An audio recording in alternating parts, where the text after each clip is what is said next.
because it's like it's kind of a two-headed monster because you got people talking about one thing, another thing. Yeah, we're gonna discuss that too. Yeah, we'll let A-Flex go ahead and open it up, do what he does. Pause. What you mean, pause? You do what you do, dog. What you do? Do what you do. With that mic on your mouth. All right. So I just want to start by saying, fuck both y'all. What's up? I'm A-Flex, and this is DJ Q. What up? What up? This is the Backspin Podcast.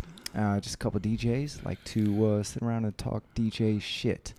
I think this 14th, 15th podcast we've done now. Yeah, we've been 14. We've been saying for a while that we're going to have some guests and stuff like that.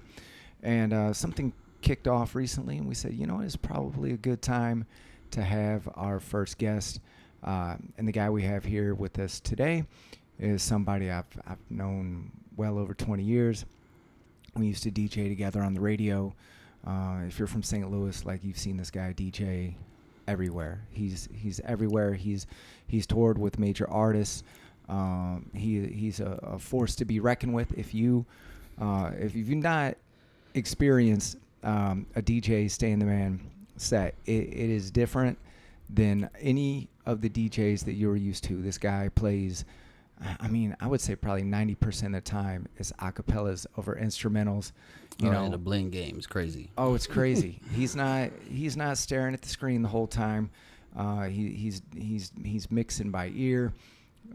He's still keeping all the old school skills alive. He's a great scratch DJ, but he can also do any genre. Like, he is a true open format DJ. He's inspired me so many times, like just watching him spin, seeing him take it in directions. Like, I was not playing booty music at all until this dude does he does like 2 Live Crew sets that, and that Miami bass sound that have really made me rethink, like, damn, I can bring some of these records back that I forgot about. So an inspiration to a lot of newcomer DJs we have with us today. DJ Stay in the Man. Yo. You hear me? I like that intro. Man. Made my nipples hard a little bit. Nipples hard. Here we go. Yeah, I like that. I'm about to get that, record that, use as a intro. The intro, right. Use as a drop. Tour intro set. Right. So, good, fellas. First off, congratulations on the podcast. Oh, appreciate it. Honored, Yeah. Oh, first yeah. guest. First guest. That's what I'm saying. Yeah. First guest. That's First guest. Right. Yeah, you're going down in history. Yes, sir. First guest. Yeah. That's what's up. Yeah, man. Yeah, just to piggyback off what Flex said, I have a story about Stan from when I started DJing in the late 90s, early 2000s. And I started out as a battle DJ. And, I got into the club scene. And being a battle DJ, transitioning to a club DJ was like, to me, I thought about it as 2 separate things. And I was at Club Isis one night. Stan didn't notice because Stan didn't know me at the time. And I'm there. Club Isis, wow. And Stan was breaking down records like we were doing DJ battles. So, like, this is back in the vinyl days for you new DJs. No Serato. So the way that you used to break down records like really fast is you would stack multiple records on the turntable. And that's how you quick mix. So we used to do that in battles. I never saw anybody do that in the club until Stan the Man did that in the club. And I was like, oh, shit. I can use that battle stuff in a club setting. And that changed the game for me because he was just like, because at first I was like, how is he flipping through these records so quick? Because he was taking like a sample, right? Like something you may do now, you chop it up in Ableton and then put it in your set. He'd take a sample of a record, scratch it in. Y'all ain't ready for this. And then boom, next record. And I'm like, yo, how is he getting through these records so fast? Like, what the hell? Like, how is he, like, as a club DJ? And so at the time, like, I knew, I was DJing with Daryl. We went up to the booth. I'm standing behind in the back, and I see, okay, he's got the records stacked up on the turntables. And I'm like, oh, we do that in the battles. I can do that in the club. And then that just changed the game for me. I was like, yeah, that shit is dope. So Yeah, that was like one of my early. You may not have, I don't even know if I ever told you that. But that was a big inspiration for me as a DJ coming up because I wanted to make that happen in a club set, and I didn't see anybody do it till I seen him do it. And I didn't. That's crazy. I didn't know that. We didn't. How long we known each other? that would have been like back in 2002, 2003 ish, something like that. No, that's the first time you told me that story. Yeah, that would have been back then. Because we were down on the floor and you were doing like you would cut it up like again like drop a sample and it was like boom next to the next record, right? I'm like, man, he killing it up there, man. I need samples. They're bringing in this record and that record, because you were like setting up the next record, right? So like, and this is another thing. Like even now, like DJs may do this, may even not do this. Not even thinking about doing it with Serato, but now it's easier to do it with Serato because we can do the edits or it's already built into the records. But to do that manually, on time with the speed, and it flowed and it made sense. It was like, yo, that shit is cold as fuck. Because again, we did that in battles, like how we would transition from record to records. We stack them up in battles, but I had not seen nobody do it in a club. Okay, y'all making me feel all warm and fuzzy right now. Am I getting punked or something? Like straight up. What's coming next? So, but to say that too, like I stole that from you in the clubs. So somebody was saying this the other day. I think it might have been UQ. I'm not sure who it was, but somebody was saying Stan was doing stems before stems. Yeah, I did say that. Yeah, 100%. Because of all the acapella mixes. So here's the thing: it was you and DJ AJ. I was just getting ready to say, I'm gonna be honest. It was you and DJ AJ. That's who I stole that from. Mm-hmm. Was DJ AJ. AJ would do it on the mix at 5:00. Oh yeah. On the beat all the time. I think he was on the beat, or I forget which radio station. It was the beat. It was the beat. I would hear. So here's the thing: I would hear AJ do it on the radio at 5:00.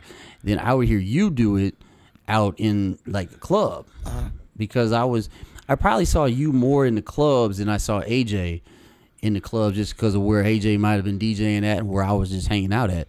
But where I was hanging out at when I wasn't DJing, you would be DJing, and yeah, you were doing that live, and AJ was doing it.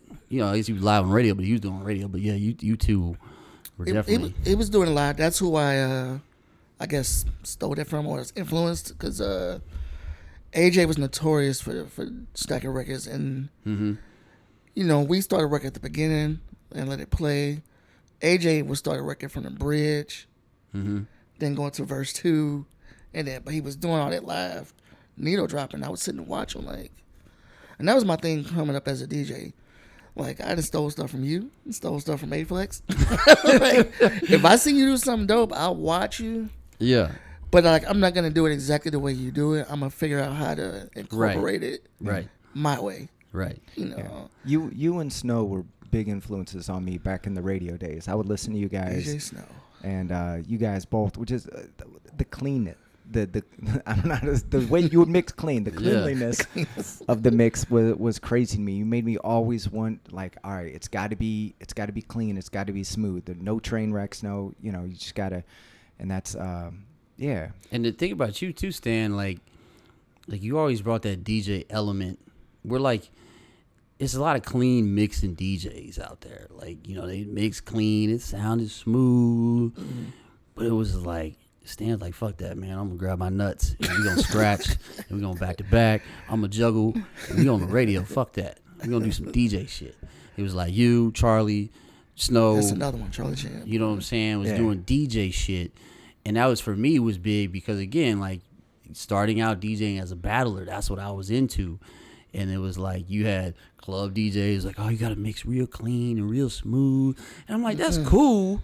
You get bored with that. You know what I'm saying? Boring. And then it's like, then I meet, I see like you and I see like Charlie or Snow and people like that. It's like, nah, fuck that. We're going to do this DJ shit in the club, on the radio. You know what I mean? And I'm like, yeah, let's go. Some DJs would try to say, you might be able to do all that scratching stuff, but I can blend and I can mix better than you.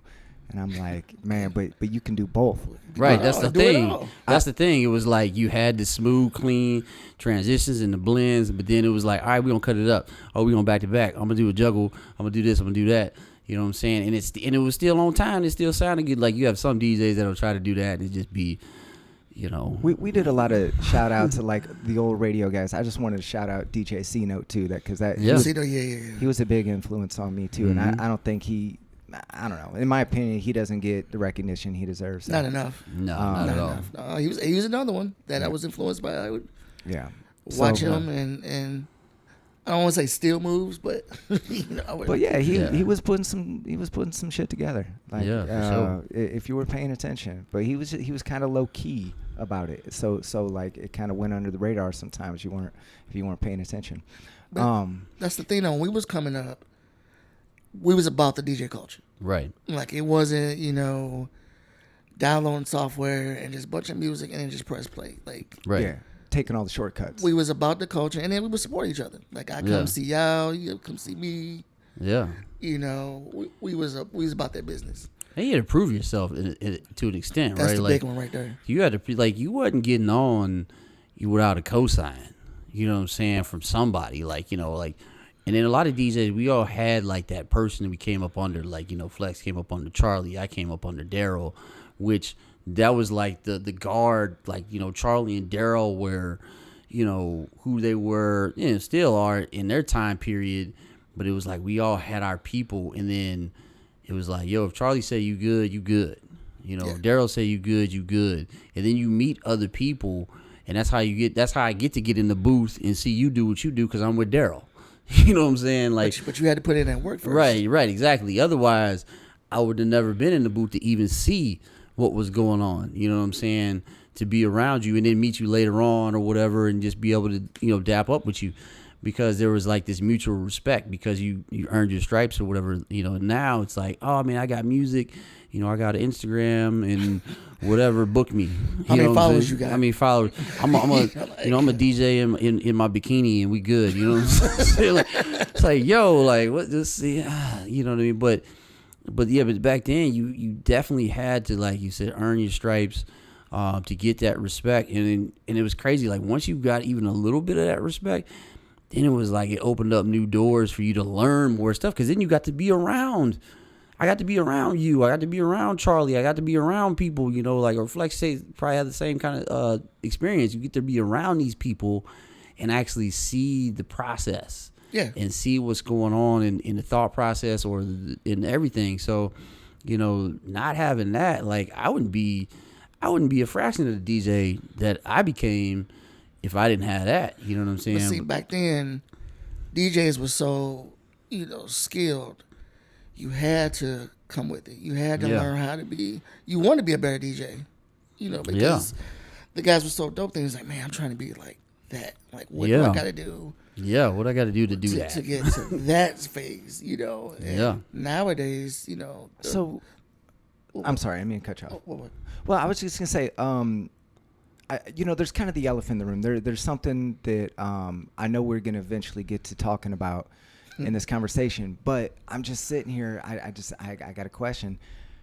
What's the origin story? How did you even get into DJing in the first place? Well, all my friends were either dancers or DJs. That's the run. That's right. You used to be a that was the dancer. joke back. Dancing. Chan used to make fun of me because I used to actually go see all those guys when I was dancing. I wasn't even DJing yet. I would just come. I used to be a choreographer, and DJing was just something I was a fan of. I never thought I'd be one. I just liked the culture. Yeah.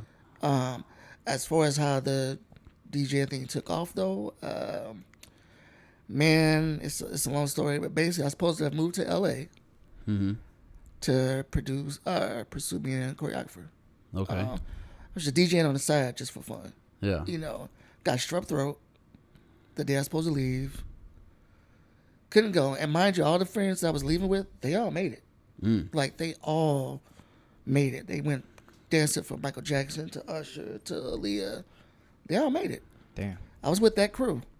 So, strep throat, God works in funny ways. I'm waiting to recover. Kevy Kev, God bless you, Kevy Kev, hit me. I was like, hey, I'm going to host these Rams parties. Do you want to DJ? It happened to be the year they won the Super Bowl.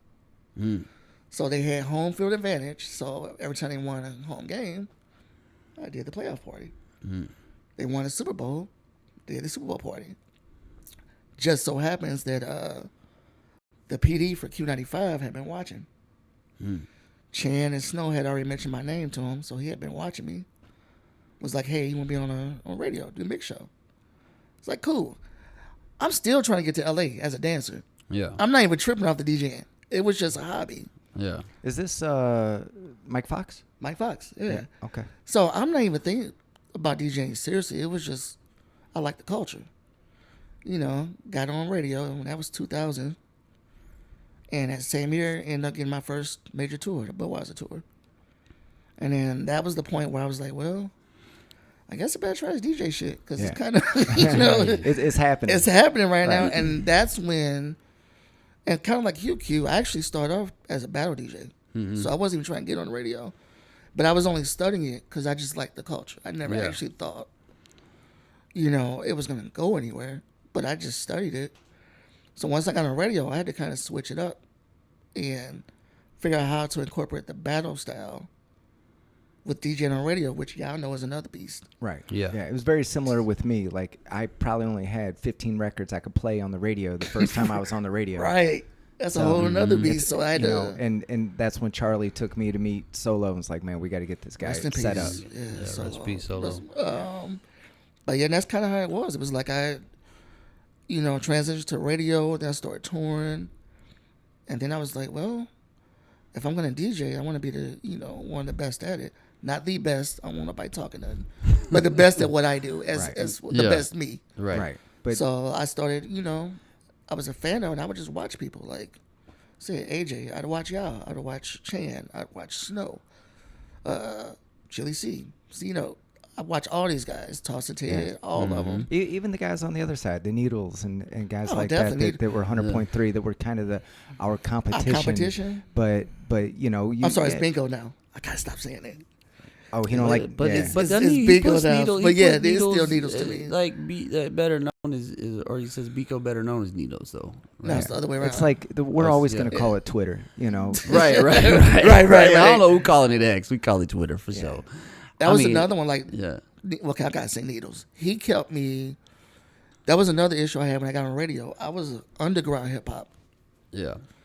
Before I got on radio, so I had to really like focus on The radio hits. Yeah, because they kind of gave us a playlist. You know, they weren't super strict about it, especially in the beginning. But it was like, hey, this is kind of what we're going for here. And so like Needles was like my anchor to keep me what's popping on the underground. Right. Yep. You know, but Sunday then nights. I took it a step further. Like, and then I was like Mike Burley, Gary Mack, rest in peace, DJ Big D. Those guys, Daddy J, taught me how to switch over to top 40 EDM side, even though back then it wasn't called EDM. Right. Yeah. But when the mashups came in, even before that, like it was like DJ Big D was one who really was in my head. He was like, if you really want to have longevity in this career, you gotta be versatile. You can't. Yeah. It's cool to be a hip hop DJ, you know, because that's how it was at the time. He's like, but if you really want to have longevity, be versatile. Know how to play rock music, know how to play country, know how to play house music. Yeah, and very similar story with me and Charlie. I remember going down to the Lake of the Ozarks with Charlie, a couple of guys from the crew, and hearing him play a mix. He played like out on a dock of one of the spots down there, and he was mixing in AC/DC and Def Leppard and those kinds of tracks in with the hip hop records. And I had never heard him play like that before. Mm-hmm. And it changed my whole perspective. I was like, oh, wait a minute. You can play these records and still be dope if you do it with style, you know. So yeah, I'm with you on that. Very, very similar, and you had to stay open minded to different influences and evolve. Like you couldn't just have that one track mind and survive and make a living as a DJ. So. Yeah, especially in this city. I think that, you know, with this city specifically, you have to be versatile. You can't pigeonhole yourself, because you get in too small of a pocket, and then that small pocket gets saturated. It's already saturated, right? The whole pot is saturated. But if you're only in one corner, and that corner is saturated, you're just stuck. So yeah, you definitely gotta be versatile and be able to pick up and go here and go there and go here and go there. in other cities, maybe like a New York or a L.A. or something like that, or even like a Miami or Chicago or whatever, where, you could stay in that one pocket, but there's so much in that pocket and be okay. But here, that's not the case. You know what I mean? Like, we ain't got enough rappers in St. Louis to, you know what I'm saying, to take us to the next level, like a New York or something like that. You know what I mean? Where there's rappers all over the place.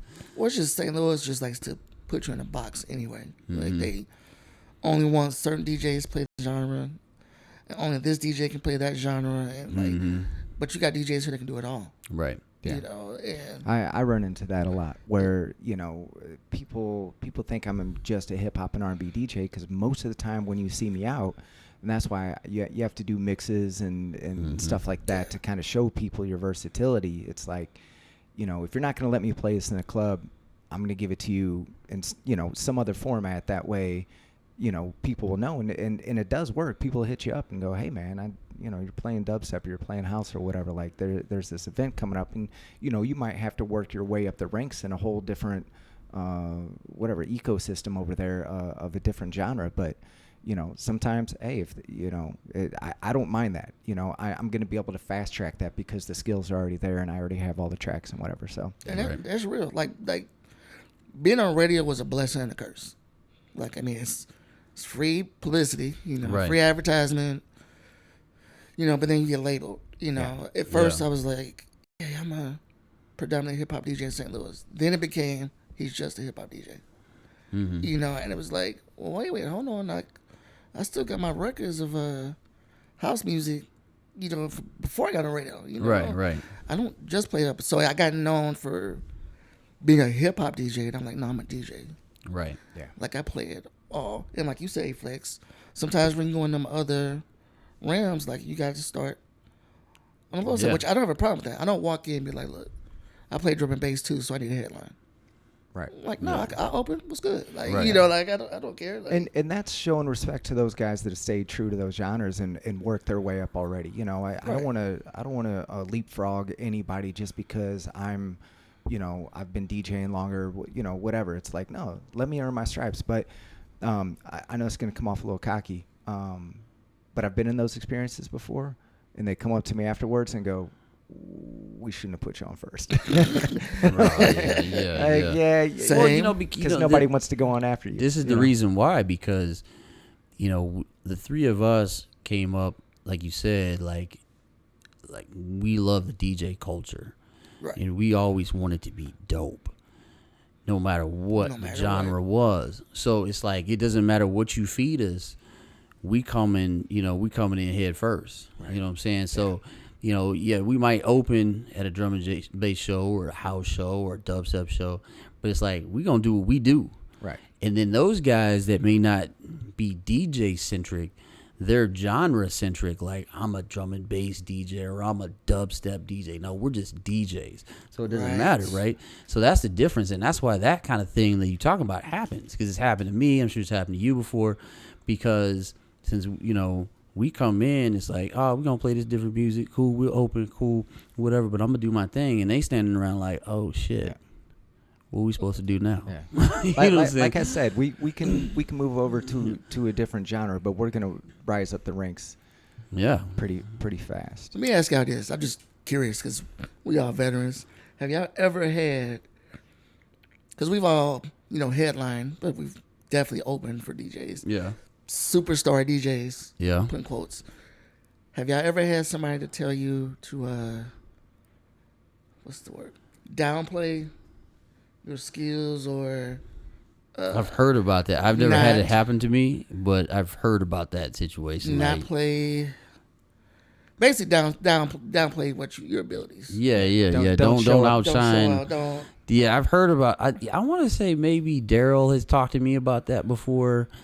Maybe you've heard Charlie talk about that before.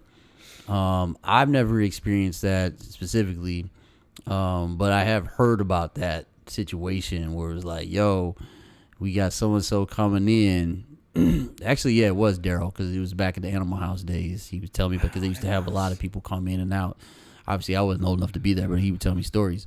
But he'd be like, yeah, we'd have, actually, specifically Eric B. Eric B and Rakim coming in. Hey y'all, Eric B on DJ. Don't get up there clowning because he's the headliner. You know what I'm saying? So I have heard about that. I ain't never experienced it though. That's crazy. It's No. But at the same time, I've not been the opening DJ for big DJs a lot. But, in years past, I mean, I've opened for Four Color Zach. I've opened for JCO. I mean, I'm not going to outshine guys like that. And then, but I also know, I'm going to show respect when opening for, if I'm an opening DJ, I'm going to play my position. I'm not going to just step on the throat of the guy that's coming on after me. I'm going to make sure that I leave the bangers for them and whatever. And because I do that, I'm respectful in that way and let, and handle the night the way that it should. I feel like maybe people feel like they don't need to say that to me, because in certain situations I play my position. I think it's less about the music, more about the skills, though. I'm talking about the skills. So because what you doing, like, that's a good opening DJ, but that's an experienced DJ too. Mm-hmm. Like, same way, like, you never want to come in and try to, play the top 20, 50 songs in the country burn out the gate, burn up the hits before the hit, like, come on. Right. Or say you're opening for, say, a DJ Premier. Don't play any Premier records. Right. You know what I'm saying? Like, it's just like the opening for like a act, right? Like if you the opening DJ for Nelly, you ain't gonna play no Nelly records. You know what I'm saying? Like, unless you want him in your ass, like that's, for real. That's like, well, I would say common sense, but I would say that's common sense, but with a lot of these new DJs, it isn't. Yeah. Right. But no, I meant more specifically downplay your skills. Yeah. That made me think of something, and I do want to get to like the main topic here, but I think maybe our generation, I'll just say, probably we've done this a little bit, but could probably do a little bit more in the way that the generation before us did, where we're kind of, I don't have a better word, so I'll just say grooming the next generation that's coming up, because we complain a lot about newer DJs like not knowing the etiquette, but maybe that's because we're not taking them under our wing the way that Charlie took me or Daryl took you under his wing. No, I got to rebuttal. No, I agree, but the problem is these new DJs, like, we were eager. We wanted to learn. That doesn't mean like we weren't cocky or didn't do young dumb shit, but what we were witnessing, the standard was so high back then. Like now the standard's so low. These kids think that's what it is. Yeah. And so like with somebody like us trying to tell them like, nah, what you need to do, they're like, I don't need to do that. Just buy the software, download this music, and I'm good. Because I got 100,000 followers. Yep. So I don't need the skills. And that's how these people think about it. How many of these people are getting booked because of their following, and they're terrible. So they looking at somebody like me, it's like, well, you only got 2,000 followers. Why am I listening to you? I was like, because I'm trying to show you how to be a dope DJ. Right. It's resumes it's a resume. Like my resume, right, it trumps my following. But this new era, you can get, I say it all the time, like some of these, like, say, hot model chicks can get a high profile gig before me, as long as they got a bunch of followers. Yeah, we've talked about that before. Like so trying to groom them, like, they're not trying to hear you. Well, and they're also not reaching out either. I think that the piggyback off what you're saying is like, with you, with Charlie, with me, and Daryl, that was an active reach out. I found out Daryl was a DJ and I'm related to him. Mm-hmm. I told my sister to call him. Yeah. And like, she called him and he was like, yeah, what's the time I didn't have a DJ name. What's Reggie up to? Oh, he's trying to DJ. Oh, let me talk to him. Hey, where you gonna be? When you gonna be there? So I can be there.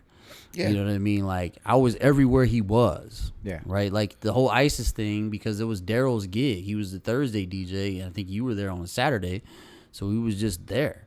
So it was like wherever Daryl was going, I was going. Same thing you probably. Wherever Charlie was going, you were going, right? Yeah. I mean, no shame. Like, I was carrying records. Right. Right. Carrying records. That's the thing. We put in our work.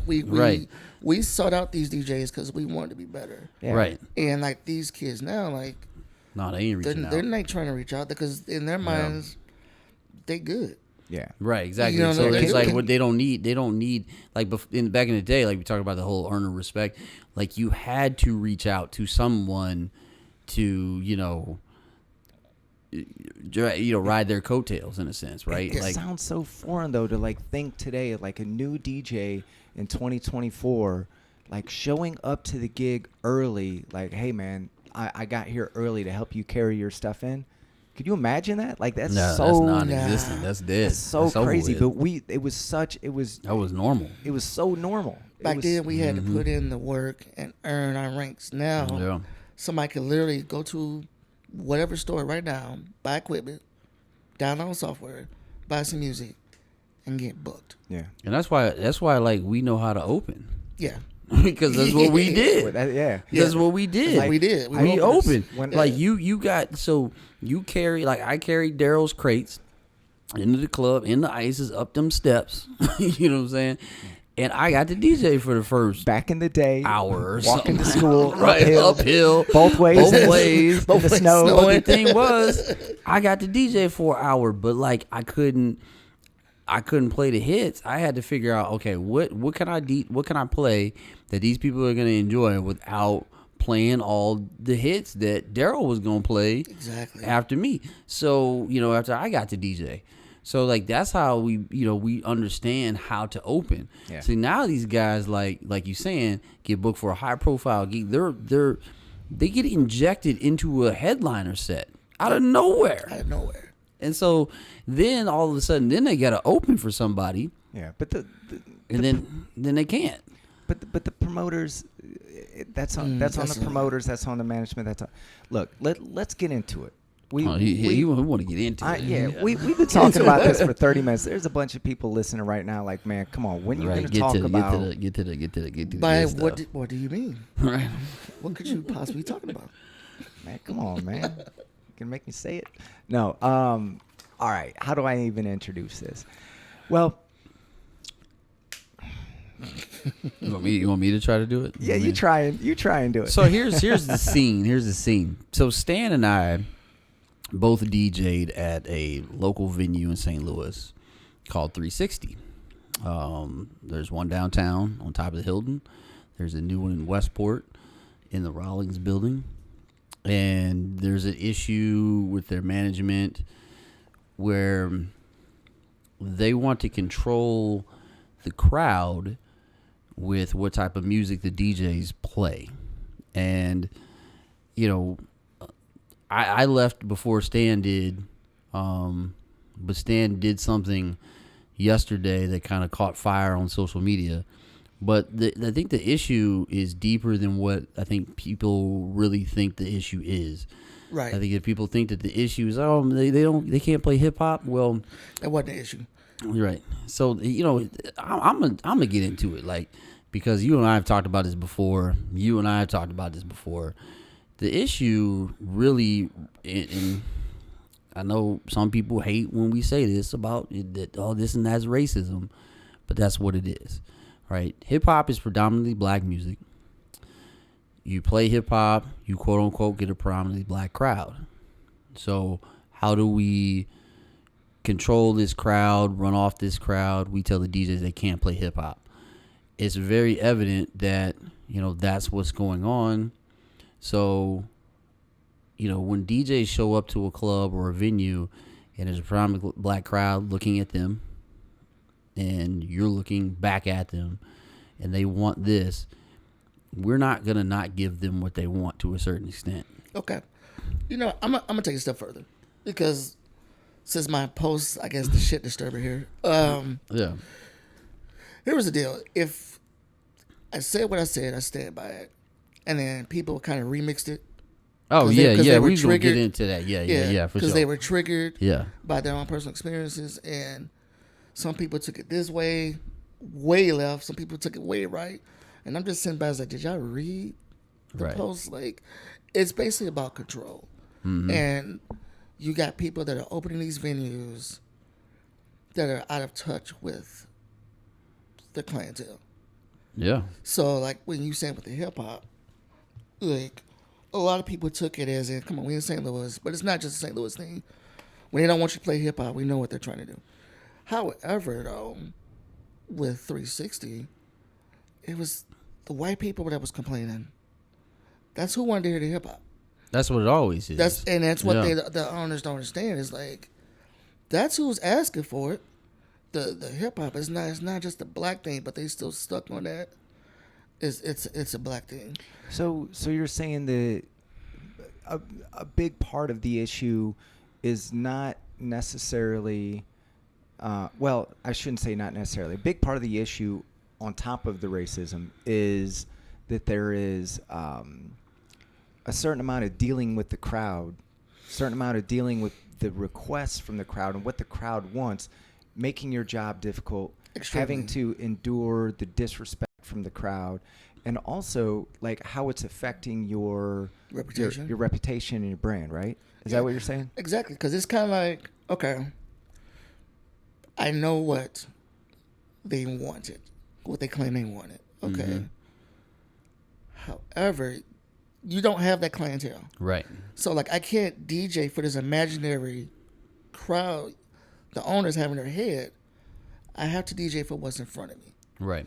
You know, and people are paying money to have a good time, and we can't play anything. Yeah, we can't give them what they want. Can't give them anything that it's not. And people took it as hip hop, but to be honest, it wasn't just hip hop. It was the music. Period. Like he was with me Yeah. when I got in trouble for playing Shots by LMFAO and Lil Jon. The same venue? Yeah. Same venue, Okay. because that was too much. Yeah. And I said, well, what do you want me to play? Like, there was no, I mean, you couldn't, it didn't matter. You couldn't play that. You couldn't play Michael Jackson. You couldn't play Beyonce. It wasn't just hip hop. You couldn't play anything.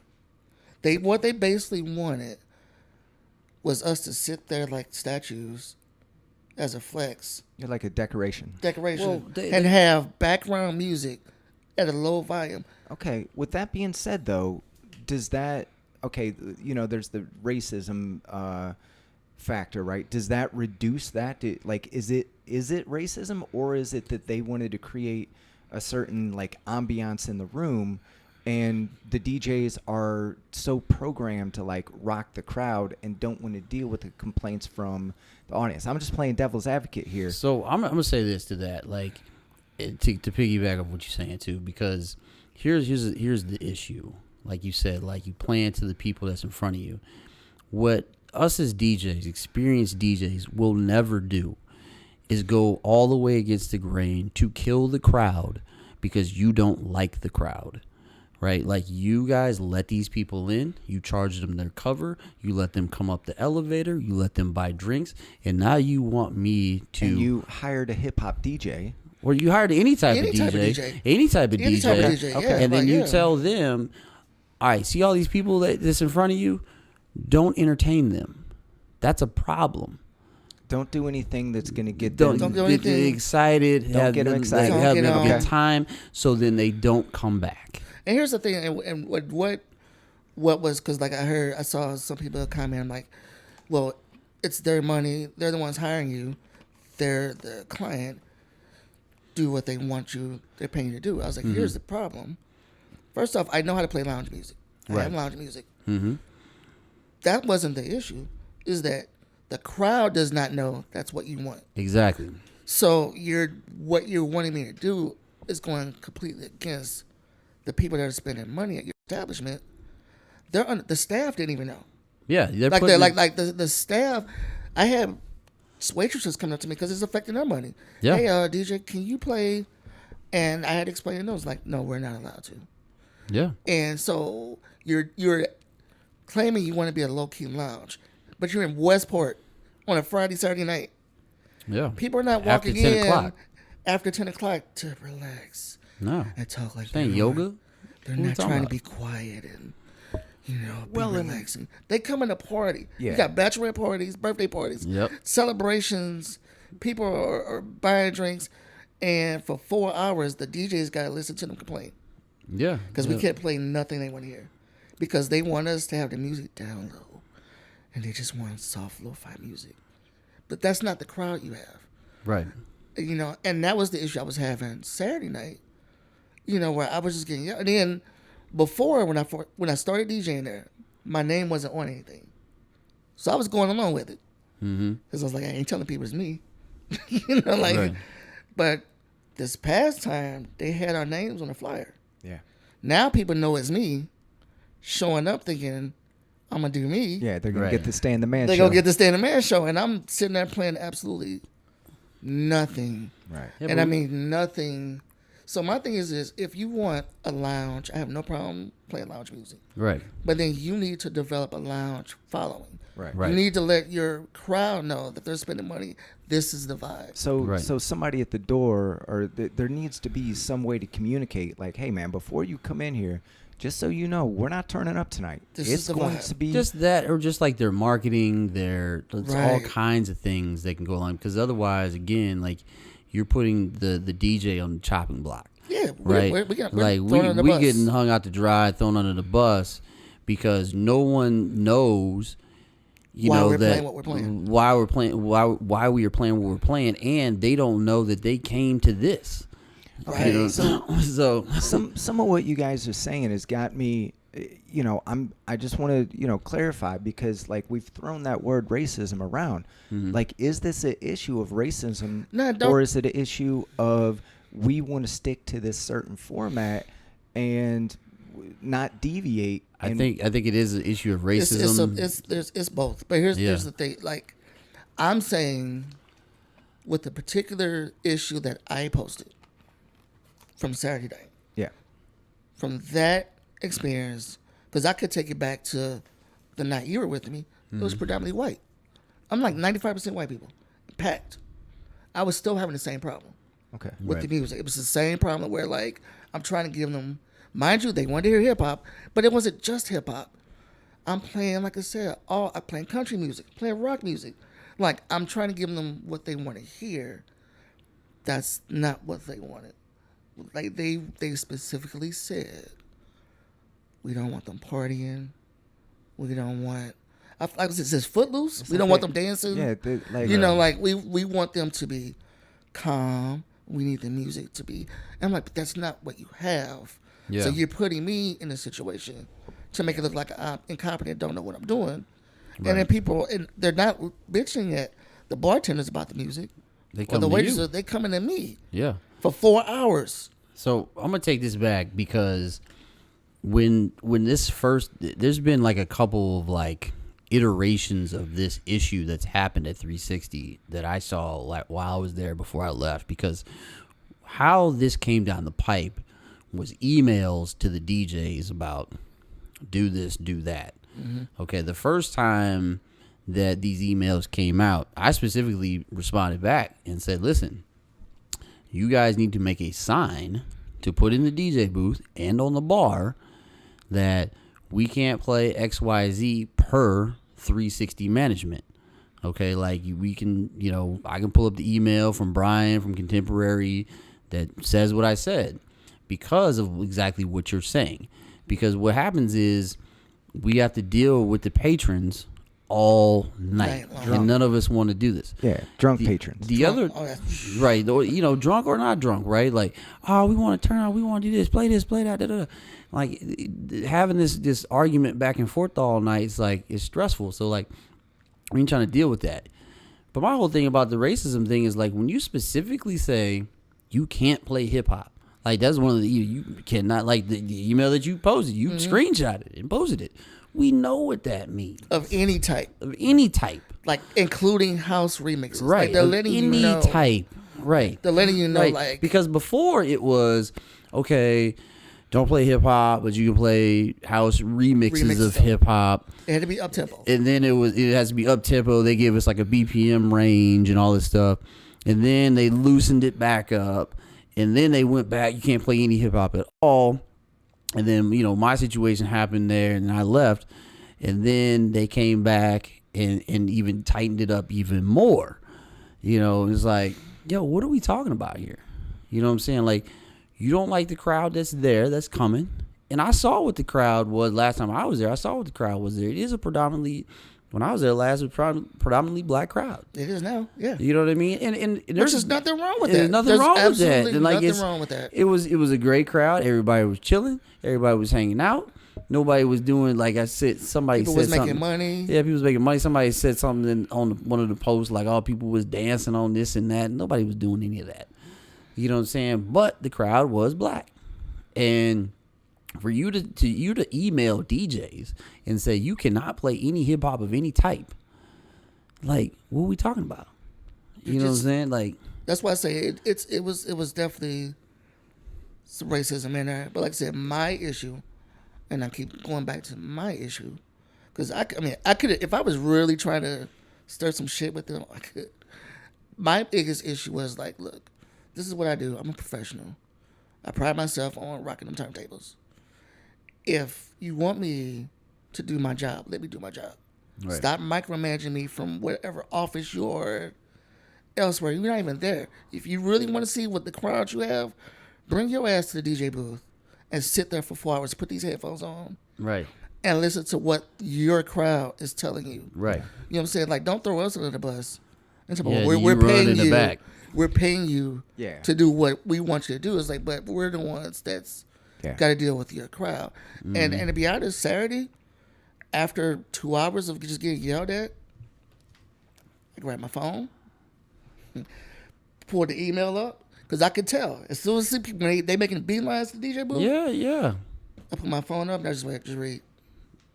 Yeah. And they look at me like, are you serious? I'm like, yep. That's why. And, that's what kept them off me. Mm-hmm. Once they read the email, they walk away like, well, we'll just complain to the manager. It's like, well, good luck. That's where you need to go. That's where you need to go. But there's nothing I can do. This is what I'm stuck with. So this is a somewhat standalone podcast, and there might be people listening to this like, what the hell are you guys talking about? Maybe somebody listens from another city or whatever.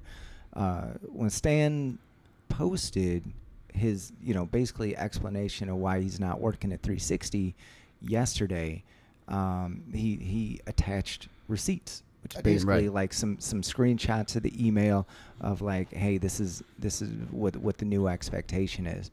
And Stan is a somebody in St. Louis, and so a handful of people. I mean, like, you're an established DJ. A lot of people know who you are and like you and whatever, right? And so a bunch of people went and reposted it. And I think at this point, a couple hundred people reposted from your page, my page, your Facebook page. But then some news sites got a hold of it, and like local news sites, smaller newspapers and things like that, reposted it. And that got reposted hundreds and hundreds of 500, 600, 700 times, however many. And then all the, smaller accounts like local DJs and stuff like that, they shared. I mean, probably at this point, if I had to estimate, hundreds of thousands, if not more, towards 1 million people have probably seen your post. Yeah. Like, I would love to see the metrics on it. I'm sure we can find out. So, one more thing, just real quick. So, immediately following that, the venue 360, they posted on, I think it was Instagram, might have been Facebook, might have been both. Yeah. Basically, some sort of explanation saying, hey, when you come to our venue, you're going to hear all different kinds of music, including Drake, Kendrick Lamar, Post Malone, their statement, which is directly in conflict with the email that they sent out. That's like absolutely 100%. No hip hop. So they're in this like damage control. Of course, they shut the comments off. And I'm not going after them. I have no skin in the game. I don't DJ there and whatever. But I want to lay out the facts of the situation. That way, if somebody's listening, it's like, okay, we kind of jumped into and didn't really go over exactly what the scenario was. Somebody could listen to this and know. So here's the statement. And see, this is what part of this statement could have been released beforehand. And like we said, like given as a part of their marketing of what 360 is, right? So it says, we understand music preferences vary and our playlist will not always align with every individual's tastes. Our goal is to create a welcoming and enjoyable atmosphere for all of our guests. We carefully curate our music selection to match overall vibe of the spaces. 360 is a lounge, not a nightclub or a dance club. The direction for music is a lounge-style vibe. Guests will hear popular music that includes mixes of artists such as Kendrick Lamar, Post Malone, The Weeknd, Billie Eilish, Usher, Dua Lipa, Drake, Avicii, Nicki Minaj, Ava Max, Shakira, Chris Brown, Teddy Swims, Hozier, SZA, Beyonce, Ariana Grande, Ellie Goulding, Rihanna, Halsey, Sabrina Carpenter, Tate McCree, and many others. We hope you will continue to enjoy 360 and will include food, drinks, music, and atmosphere in your future entertainment plans. So something like that should have been sent out from Jump Street. Out the gate. This is initially this is what I wanted, right? This is like when I emailed the booking agent back, hey, we need something that says what this is and what the DJs are playing, so we're not fielding this nonsense all night. And as far as like your marketing for what 360 is, this is what setting the expectation, right? They didn't do that. They just opened the doors and let people come in, right?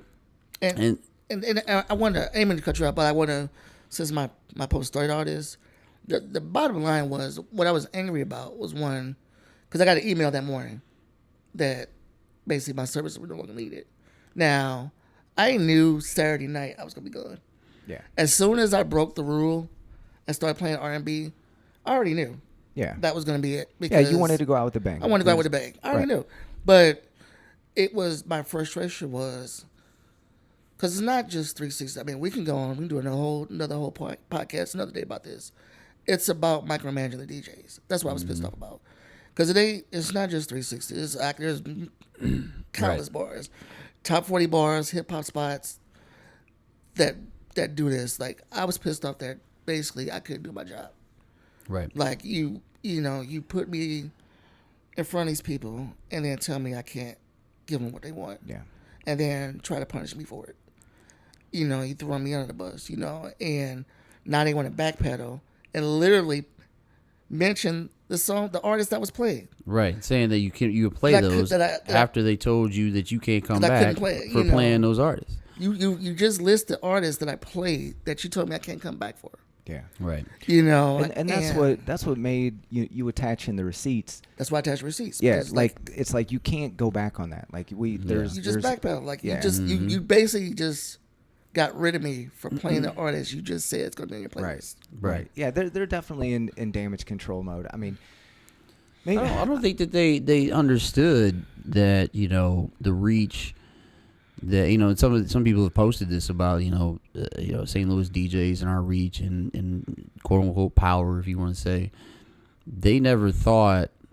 It's funny, like me and DJ Micro had a conversation last night, and what up, Micro? And one of the things that we said will never happen is none of those. I don't think that they're going to be sending those emails out anymore. Yeah, because I'm sure that. Yeah, they can't because it's just like you said, because you posted the receipts. So like you just can't say one thing and then turn talk out the other side of your neck and say something else. Yeah. But again, like they didn't expect this. And to be clear, like it wasn't like I was going after their throat. Like I was like, I'm gonna post this so they won't have any business. Because if people, and that's another thing, a lot of people reposted that one, but many didn't see what I posted. Yeah, the video. Right, the video after that, and I specifically said, because people talk about boycotting, right? And I laughed. I was like, it's not that serious. They pissed me off, and here's why. But anybody going there for the future, this is what you're going to be dealing with. Right. However, I said, I have other DJ homies that are there that get a check. The bar staff was cool with me. I had no issues with the bar staff. I had no issues with the security. It was strictly the ownership and the management and the BS rules with the DJs. I know. That's such a tough situation that we're in. Where like sometimes we can't call out some injustices, if you will, because our homies are the bartenders and security, and we don't want to mess up the bag. We don't want for them. Right. So we gotta just zip it and play. Just keep it moving, really. And I've done it for years. Like, I know. I was just Me too. That was just one. It was one of those days where I was fed up because it's been happening so much. Yeah. For so long. Yeah. Sometimes it's so blatant too. It's like, man, somebody's got to say something about this. Right. So because the funny thing is like I left about a month ago. Situation happened with me, and I decided not to say nothing. I was like, because another place hit me up. I was like, all right, cool. One fell down, pick up this one. I kept it moving. But it's like, any of us could have easily said, Moff could have said it. I could have said it, you said it. But it's like, Chris. Anybody could have said it. Like I wasn't going to. But they were so blatant with the no hip hop. And I would have been fine with that because they have a right. It's their right. It's their venue. If they say no polka music, no country music, like it's their right to say that. But when they said no hip hop, and then they kept beating that, it was like beating a dead horse. Yeah. No hip hop, and I mean no hip hop, and I mean no damn hip hop. I mean no house remixes. I mean no hip hop. It was they were beating that. That's why the racist thing comes in for me. So I was like, okay, I get it. But then when I turn around and I'm playing R&B, you mad at that? I'm playing black music. Top 40 music, you mad at that? I'm playing like when the last song I played Saturday night before I went back to the script was Low. Flo Rida. That's black music. Flo Rida. That's pop. That's about as top 40 as you get. Right, but here's the thing. It's a black artist. It's a black artist. It's top 40 though. So here's the thing though. But how many people playing Low Flo Rida at a hip hop club? They not, but that's my point. That's top 40. But see, what happens is that's a very close, closest you're going to get, because we ain't going to play Sexy Red.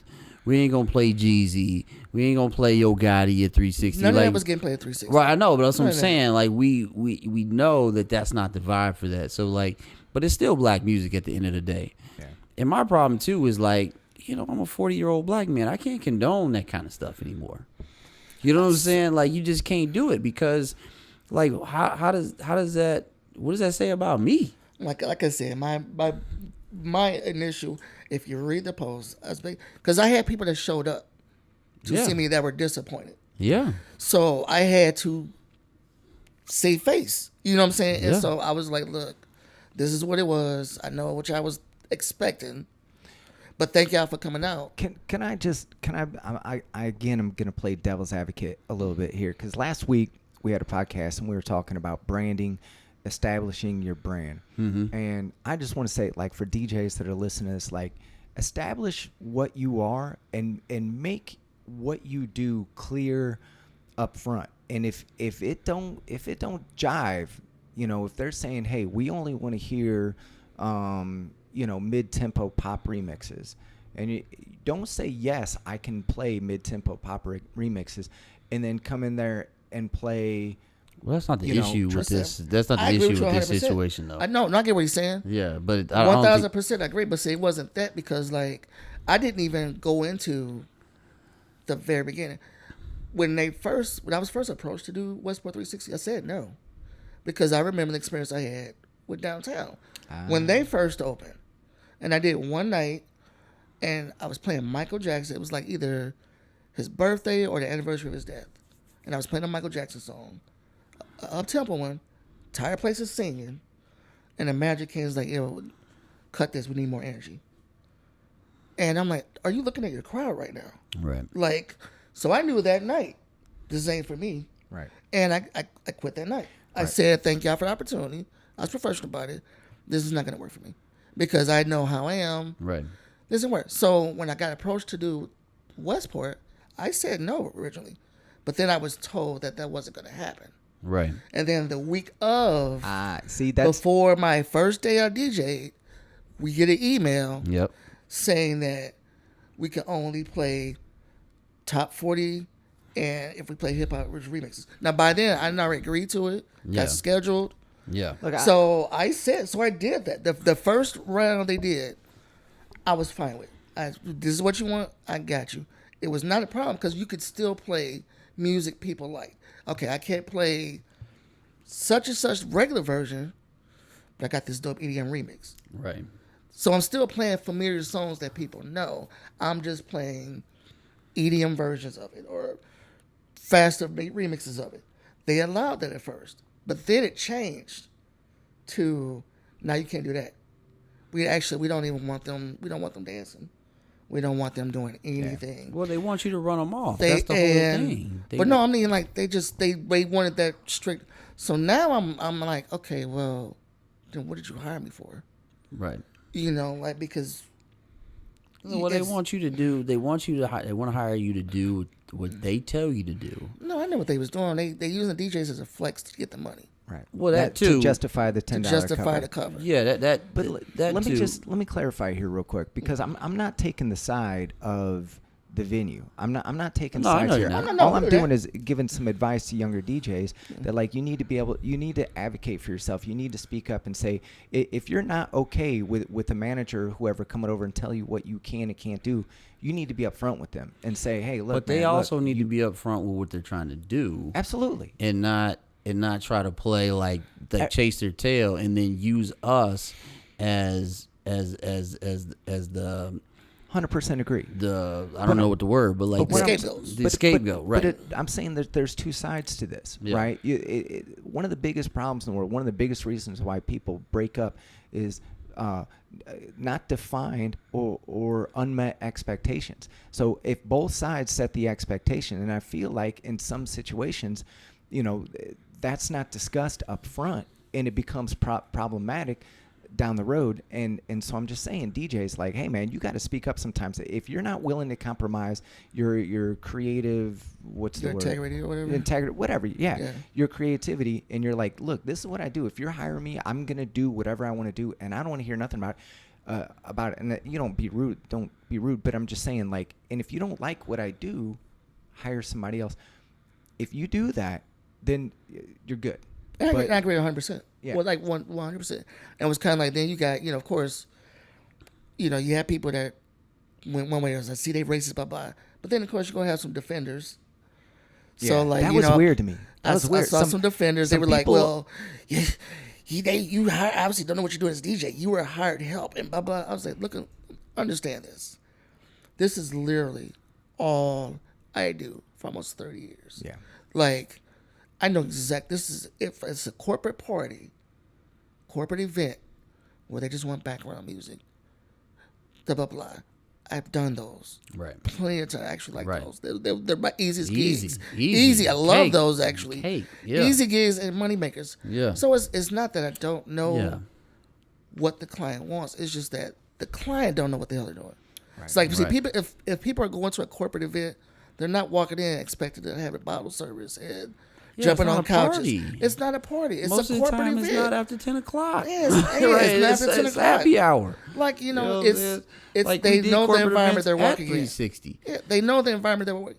Like even if 360 did a corporate event, it's in the afternoon. Exactly. It's That's what I'm in, saying. like- From like 3 to 7. Yeah, nobody's coming in after 10 o'clock talking about going to a corporate function. They come to party. Yeah. What's happening here is there's multiple layers to this issue, and I think you were trying to shine a light on one layer, which is like, man, you don't know what DJs have to go through, and I'm not going to put myself through that. You're trying to shine a light on that, but other people are seeing the issue, which is like racist club owners or whatever you want to call it, and that's I think that issue is what really blew up the issue. That's where it took off because it's been going on for a long time. It's been going on for a long time. But what also was interesting to me was seeing a lot of people who almost kind of turned on this situation and were saying, it's like, come on, you know how it is. Like, and why is everybody making a big deal out of it? And that was weird to me. Like people who are our allies, if you will, trying to kind of like silence this issue. Yeah. I was kind of annoyed by that. I'm not gonna lie. I was because it's kind of like, it's people like it is what it is. If you don't like it, just shut up. And That blew me away. yeah, I was just kind of like, nah, bro. It was like I was one. Like I said, I was venting. Right. I woke up, and I was just venting, and really, it was a message to people who was supporting me.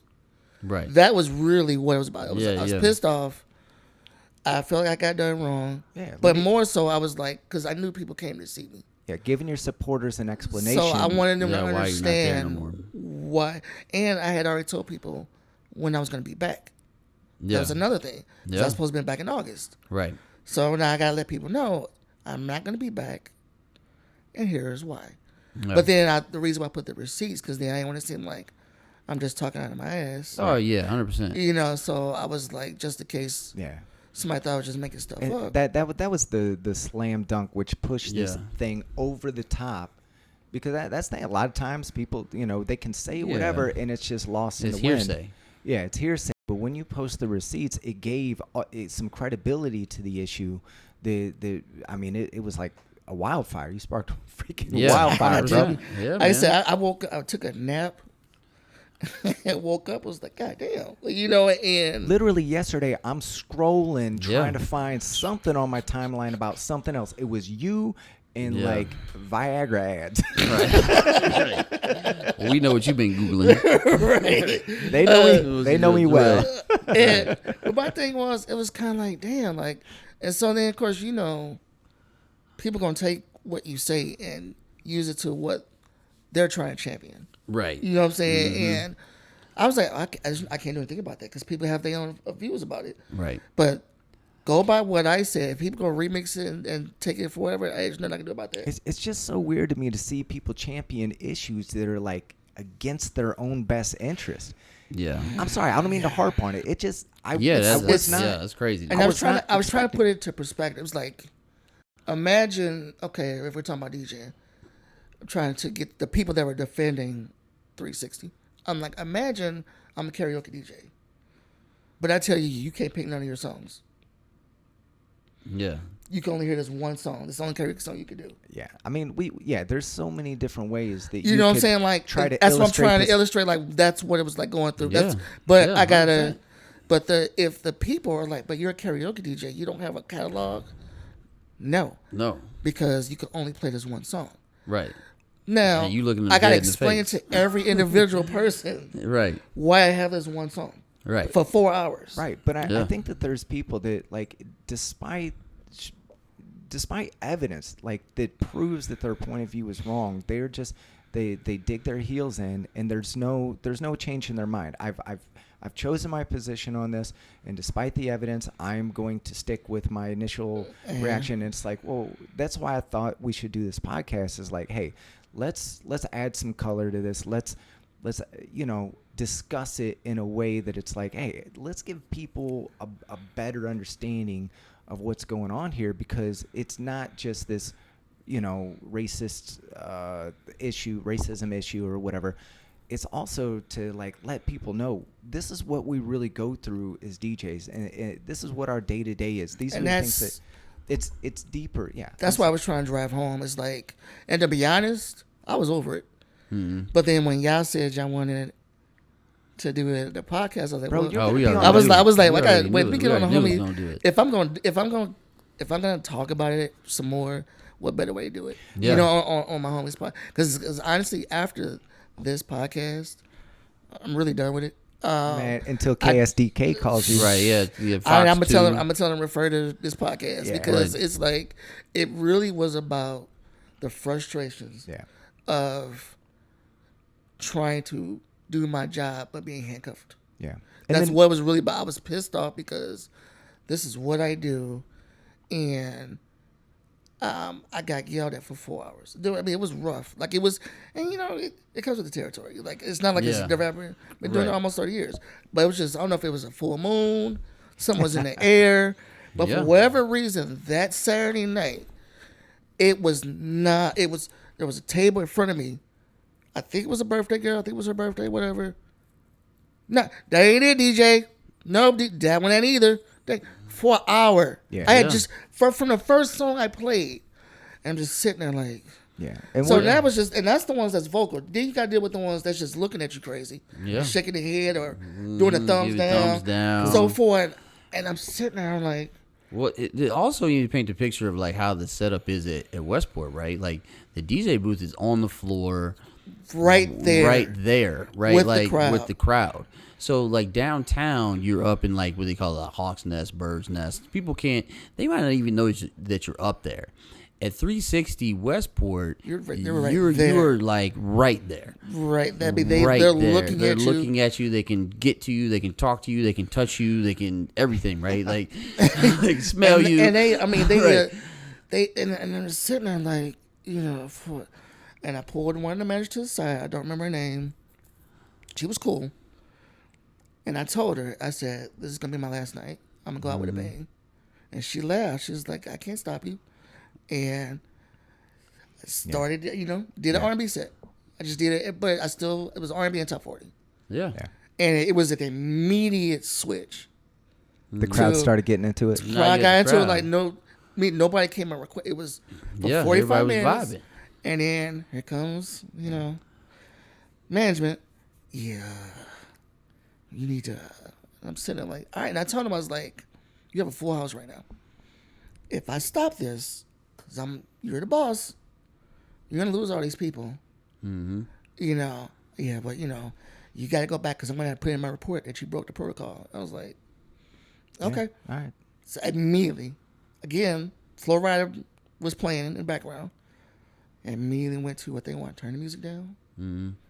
Yeah, I mean, because I have lounge music. I have it because I've done those. Yeah. I know what a lounge what you're supposed to play. So, but the places I did them at, it was a lounge where the clientele were aware of what they were getting into. Lounge music is like restaurant music. It's like during dinner time. But the thing about I said they were trying to see why I don't know. I was like, I get it, but you don't have a lounge crowd. Right? That's what I'm saying. You're in like Westport this on a is Saturday after night. 10 o'clock on a Saturday night inside Westport. This is like you can call it a lounge if you want to. Call it whatever you want, but your crowd is already right. Exactly. It's a party now.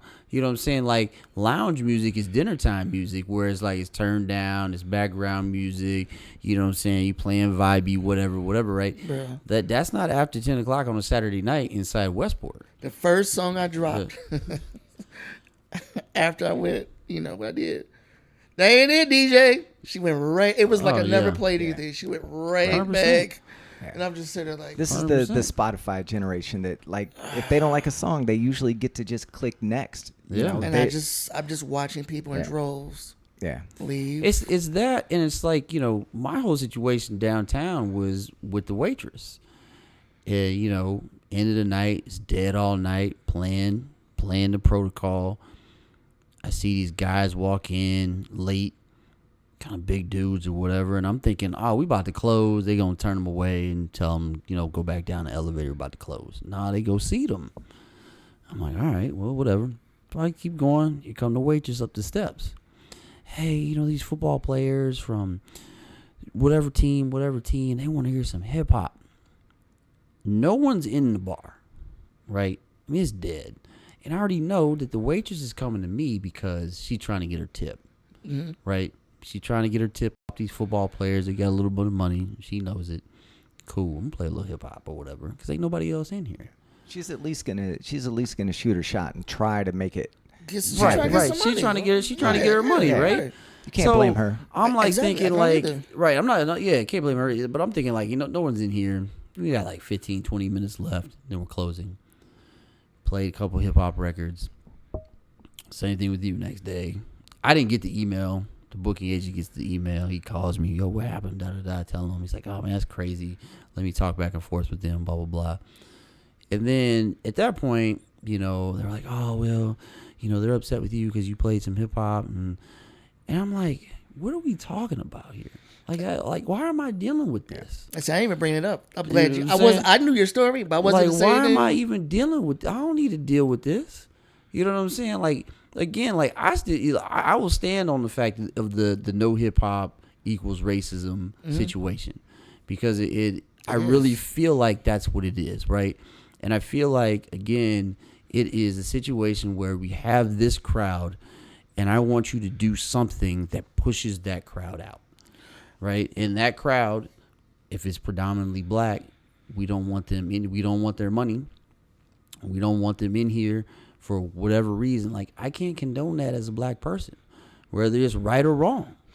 And it's just sad. Like you said, when you brought up the waitress, I was having the same problem at Westport, because the waitresses are coming to me like, yo, like you basically fucking up my money Yeah. because you're not playing what they want to hear. But like I said, the staff didn't even know. They don't even know. Like, So we're talking about like, the expectations, yeah. right? If the staff knows, then that conversation is had between the waitress and the patrons at the table. Because here downtown, this is an even better example because we're way up in the Hawks Nest or whatever. She could have been like, oh, the DJ really doesn't play that type of music here. They play this type of music, and this is what it is. Yeah. That would have been the end of the conversation. Well, hopefully this situation shines some light on the fact that, sometimes DJs are in a situation where they don't have total control over what they're doing. They're being micromanaged by management or owners or whatever.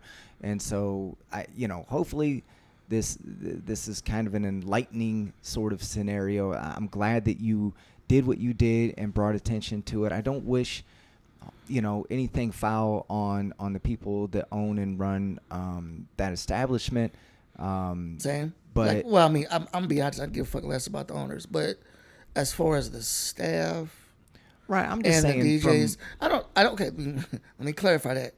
I don't wish any harm to the owners. I just don't give a shit about them. Right. But the staff and like the patrons deserve better. You know what I mean? But what I want to clarify here is that we've seen the effect and influence that we have, and I think that people, I don't want to incite people. I don't want to make people angry at this venue or these people or whatever. Hopefully they learn their lesson and handle the situation differently. But I agree. That's why I posted. But yeah. That's why I posted the video. Right. Like I said, like when people were talking about boycott, I was like, no. Like, I'm not telling you to boycott. Yeah. It was never that serious. I'm just telling you this is the bullshit I went through. Yeah. This is what us DJs go through there. And this is why people are looking for. That's why y'all it ain't made for everybody. Yeah. These days, this is what you're getting into. Yeah. You know what I'm saying? These days people are looking for a reason to act up, and I'm saying don't use this as a reason to be the stupid. best thing you can do really is just not go. You know what I'm saying? Like, you don't need to like boycott, stand outside, picket, or like incite anything. Just don't go. If you don't feel welcome, don't go. Don't go. Right. It's that's it. But my thing was like for me personally, like I said, I love DJing. I liked DJing at Westport 360. Yeah. The vibe was dope. It was the owners that made it hell. Yeah. The crowd and the staff was dope. Like, I mean, it kind of reminded me of America's Pub back in the day. Yeah, I mean, we like DJ'd at Westport before, this whole situation, whether it was America's Pub or Drunken Fish, like, and these places where we did before, and it kind of brought, like, I think that when I did the soft opening, I made a post about I hadn't DJ'd in Westport in 12 years or some odd or whatever. Yeah, you know what I'm saying? So it kind of brought back that memory. I'm hitting up like, homies Jason Redmond and them like, yo, man, come out. He came out. It's like, man, this is like old times again. You know what I'm saying? Because we DJ'd there a lot, so. But then, you dealing with this nonsense, and you're like, what are we talking about here? Like, what are you? Yeah, like it's one of those things where, since it's the people with the money, it's their money, like they have the right to do what they want to do, but they live in like their own world. It's like, man, you could. Do you know how successful that place would be right now? We weren't having this conversation. You know what I'm saying? Like I've watched, and it's not just me. It's not like. And I'm not saying like they're never going to pick back up or like they're going to fail now. I'm not cocky like that. But what I'm saying is that I've talked to the staff. I've talked to other DJs. And they've all said the same thing, how it's been declining. Every time they start this crap with the music, the crowd starts declining. Right. And they switch it when they start losing their ass. Yeah. Yeah. That's what downtown did. Then they be like, oh, okay, well, you go ahead and play. Yeah, downtown's been doing this roller coaster for years. How about you just let the DJs do their damn job and collect your money? Right. That's simple. Well, we're kind of hour. I know you got a gig tonight. I want to respect your time and all that. Yeah. So the time kind of gets away from us sometimes. We've gone like 2 hours before. It's crazy. But man, we really appreciate you coming in. Yeah, and dope. usually how we wrap up, I just ask like, you got some gigs coming up? I know you're at Platypus tonight, right? I'm at Platypus tonight. R&B, funny because we're talking about With- R&B. There it with is. Pretty There it Dope. is. So like Pretty Dope Mike. me and Pretty Dope Mike, Right. 9 o'clock to 9 to 1 a.m. We're doing all R&B, old school and new school. Strict All R&B. R&B, not like the trap, not like No, not no. like it's an R&B party, but we gonna play all Yo Gotti. No. Not that? Nah, not that. That another podcast. Right, We can right. talk about that another day. But Right, no, right. strictly R&B. Like we might do some blends, Yeah, but it's gonna be nothing but R&B. There is Yeah. nothing but R&B. That's it. There's no cover. Tomorrow night I'm at Big Daddy's Edwardsville with Charlie Chan, Hell yeah. and Friday I'm at Tam Ave in the Grove, Dogtown. Tam Ave in Dogtown Right on. this Friday. So I'm gonna do me. No restrictions. Yeah. yeah, man. Can That's actually the do my best. job. You know. Yeah, man. And that's the other thing. Like I love being able to do me. I would take less money Right. being able to just be me Yeah. That's the than, only than option take more for me. money like and have be micromanaged. I like to have like do you, but like have the crowd. I like to play for who's there, Yes. right? Like I don't want to show up to a gig. I'm not gonna show up to a house head gig and play a bunch of hip hop. Right. You know what I'm saying? Exactly. Like that's my whole thing too. Like that's just not what I want to do. Like or throw an R&B party and play all ratchet. You know what I'm saying? Like no, let's do what we Let's do what's in front of us. It's in front of us. You know what I mean? Like and I get it. Like there are some restraints to. All right, let's not take it this far left or right or whatever. But yeah, man, being able to play to the people that's in front of you and them have a good time. That's why we DJ. Because I love that feeling. Yeah. Watch people like, man, the way you transition from such and such to such and such was dope. Or Yeah. I had a group. I know we out of here, but like this was like a few weeks ago. It was a group, about 30 of them. They just all happened to be white, all in their 30s, from Memphis. I don't remember what they were in town for. I don't know if it was a family reunion or what. Play that Juicy J. Man, all they wanted. That's all they wanted was any Memphis. 3-6 Mafia. That's all they wanted. They just kept. And when I tell you, they were singing word. Oh yeah. I don't care what song, from Dolph to you name it. Yeah. And I kept telling them, I was like, well, this is not a hip hop club, but I'm gonna sneak these songs in here and there, and I would sporadically throughout the night. Yeah. Because I don't want to get yelled at. Sprinkle them in. Yeah. But every time I play one, that whole They were group nuts. come run to the DJ Yeah. booth, word for word, and I'm Shit just feels laughing good. like. But that's why we DJ. That's why we DJ. Right, Like, that's why we like DJ. if I play a Bon Jovi record and I cut the music on the hook And everybody starts singing it, you know what I'm Yeah, saying? Like, right. Yeah. that's why we DJ. So to be handcuffed for 4 hours It's like and I can't play not one Yeah, come Not on. one record that people were there. Come on. What about we you, do? Q? Where am you I at? at this weekend? Where am I at? I always forget. Mr. Thirsty's on Friday on Main Street. Okay. Then I'm on 96.3 Friday night and Saturday night. With DJ Quinn City. Yeah, DJ Quinn. Yeah, what up, Quinn? What up, Quinn? Yeah, shout out to Quinn, man. Put me back on the radio for some mixes and stuff. Yes, sir. Yeah. Why'd you flex? Just Tenerife Sunday. Tenerife on Sunday. I've been doing some Fridays up there too, but There you go. not this week. Yeah. And yeah, that's all I got. But that's Yeah. cool. That's all I want. I'm not trying to, come back and be, Right. in the club every Friday and Saturday night. Like I got a nice little thing going. My Sundays are popping. I love it. So it's just, Dope. I'm gonna keep it at that for now. And that way I come in energized. Like I'm excited to play on Sundays because I'm not True. already exhausted by the time I get there. So, So that R&B, crowd you got, you're not gonna drop some Avicii for them? No. I don't. you know. Q ain't ready for the podcast to be over. Put that Swedish I House mean, Mafia on honestly, this Sunday. If I didn't have to leave for a gig, we can keep going. To be honest, no, 'cause we'll kill it. this is like therapy. It's like Right, we're gonna do it again though. We're gonna do this. But again. congratulations on them All right, podcast, gentlemen. appreciate it. Hey, Appreciate thank it. you. Thank you. Thank Thanks you. for having me as the first Yeah, guest. yes, sir. So, Yes, sir. Yeah, this was fun, man. Yeah. I appreciate it. All right, man. Well, we're gonna get out of here. Everybody, come see us DJ this weekend, and come up, say what's up. You hear me? Yep. Peace. All right. Peace. This is the hard part now. I've been sitting here. Oh, I know, right? Oh! What's crazy is like I'm on my feet like all